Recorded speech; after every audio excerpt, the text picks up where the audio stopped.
그림자를 판 사나이 대쉬 아델베르트 폰 샤미소. 이 책은 프랑스인이지만 프랑스 혁명으로 모든 재산을 몰수당하고 평생을 독일에서 망명 생활을 하며 독일을 제2의 고향으로 살았던 작가 샤미소의 책으로 그는 독일 낭만주의의 영향을 받아 이 환상적인 이야기를 쓴 것으로 알려져 있다. 사실 이 책을 읽어보면 단순한 내용에 그렇게 매력을 느끼지 못할 것이다. 그런데 분량이 길지 않은 이 책의 뒤에는 작품 해설의 해제가 포함되어 있다. 해제 부분을 읽어보면 이 책이 왜 대단하고 얼마나 많은 이슈들을 담고 있는 작품인지 알게 돼서 작품에 대한 생각이 달라지게 된다. 작가 샤미소는 독일 중 슬래시 후기 낭만주의 작가로 분류되는데 독일이 낳은 걸출한 작가들에 비하면 한국에는 잘 알려지지 않은 작가이다.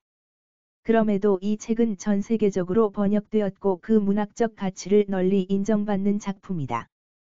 그는 프랑스어와 독일어야 능통한 이중언어 구사자로서 독일어 작품을 프랑스어로 번역하고 프랑스어 작품을 독일어로 번역하는 일을 했었다.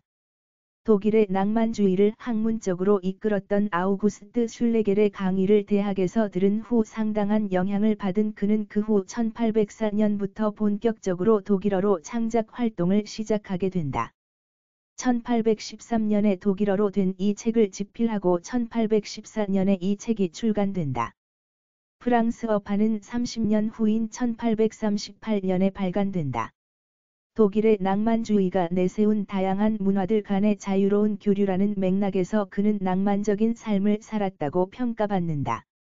세계문학을 표방한 괴테와 더불어 낭만주의자들은 다문화적 교류의 실현 가능성을 무엇보다도 번역에서 찾았다. 그런 활동에서 독일어와 프랑스어를 유창하게 할 수 있었던 샤미소가 선두에 섰던 것이다. 이렇게 높은 평가를 받는 이 책은 의외로 단순하고 짧은 내용의 소설이다. 내용을 살펴보면 이렇다. 긴 여행을 끝내고 어느 항구에 도착한 슐레밀은 지인의 부탁으로 편지를 전하기 위해 부유한 토마스 윤 씨를 찾아간다. 그곳에서 그는 온갖 물건들을 주머니에서 꺼내며 윤 씨의 시중을 드는 한 남자를 보게 된다. 그런데 그 남자는 슐레밀에게 은밀한 제안을 한다.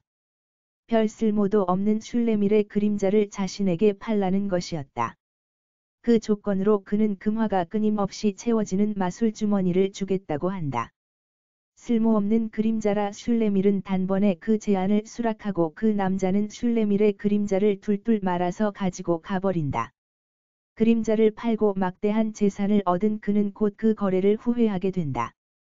그가 만나는 사람들은 그에게 그림자가 없다는 이유로 그를 조롱하고 따돌렸기 때문이었다.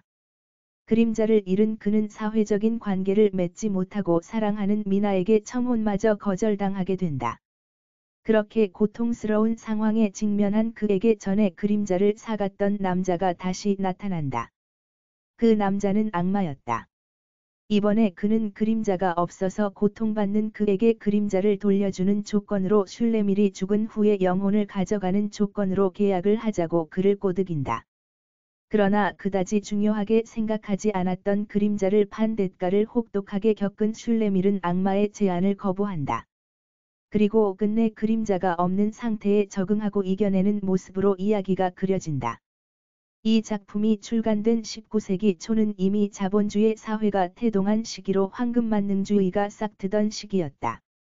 작가는 이 소설을 통해 돈에 의한 교환이 절대적으로 지배하는 현실에 대하여 날카롭고 통렬한 비판을 가하고 있다.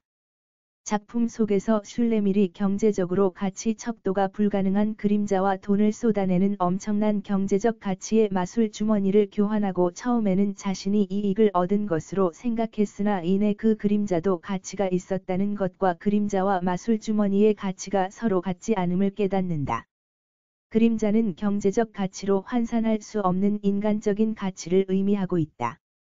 인간적인 가치를 지닌 그림자와 경제적 가치를 지닌 마술 주머니 간의 상호 교환은 애초부터 잘못된 교환이었던 것을 깨닫는다.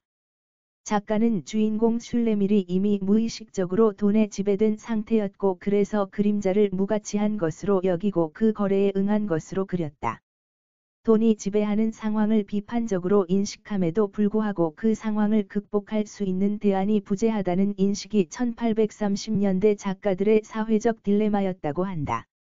19세기 초엽이 되자 왕과 영주 같은 절대 권력자의 지배가 아니라 돈이라는 피할 수 없는 새로운 지배적 힘이 도래했고 그 힘에 대해 비판적으로 인식함에도 그 돈의 힘을 부정적으로 매도하거나 외면할 수 없는 상황이었다. 물론 21세기 현재도 똑같은 상황이기 때문에 이 책에 격한 공감을 하게 되는 것 같다.